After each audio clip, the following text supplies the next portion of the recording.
On this day in history, May 25th, 1787, the Constitutional Convention convened in Philadelphia, Pennsylvania. The 55 delegates met to revise the Articles of Confederation, and the convention was led by President George Washington. Of course, this was before he became president. Most of the Constitution was actually written by James Madison, as it became clear that a new governing document was needed, the Articles of Confederation creating too weak a federal government.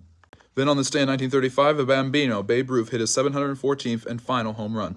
Ruth is still probably the most famous baseball player of all time. Then on this day in 1961, John F. Kennedy gave a famous speech in which he promised to land a man on the moon by the end of the decade. Thanks to the Apollo 11 mission, this was achieved 8 years later in 1969, and the United States won the space race against the Soviet Union. Then on this day in 1977, Star Wars, later known as Episode 4: A New Hope, opened in theaters, surprisingly becoming a cultural phenomenon. Lastly, on this day in 2020, George Floyd was asphyxiated in Minneapolis, leading to greater calls for racial reconciliation across the country.